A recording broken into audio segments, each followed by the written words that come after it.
അങ്ങനെ ഒരു വാദമുണ്ടോ ഇല്ലേ? മുഹമ്മദ് നബി ടൈംലെസ് മോഡലാണ് എന്ന വാദം ഇസ്ലാമിൽ ഉണ്ടോ ഇല്ലേ? ഉണ്ട്.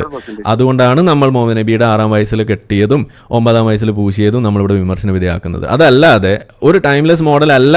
അങ്ങനെ ഒരു അവകാശവാദം ഇസ്ലാമിന് ഇല്ലാന്നുണ്ടെങ്കിൽ മുഹമ്മദ് നബി പെട്ട് പൂശി എന്തെങ്കിലും ചെയ്യട്ടെ, അത് അന്നത്തെ കാലത്ത് നടക്കുന്ന കാര്യമല്ലേ? നമുക്കത് എങ്ങനെ വിഷയമാണത്?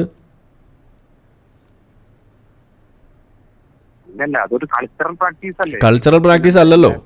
അതെങ്ങനെ ശരിയാവുക? ഇന്നും അഫ്ഗാനിസ്ഥാനിലെ ഈ പറയുന്ന താലിബാന്റെ കീഴിൽ അവർ ആ നിയമം നടപ്പിലാക്കുന്നു. 9-ാം വയസ്സിൽ കഴിഞ്ഞ ദിവസം 6-ാം വയസ്സിൽ കെട്ടിയ ഒരു കുട്ടിയെ താലിബാൻ ഇടപെട്ടിട്ട് എന്താ പറഞ്ഞത്? ഇപ്പൊ പൂശരുത്, 9-ാം വയസ്സ് വരെ വെയിറ്റ് ചെയ്യണം എന്ന് നിയമം നടപ്പിലാക്കുകയാണ് കണ്ടത്. നിങ്ങൾ കണ്ടില്ലേ വാർത്ത?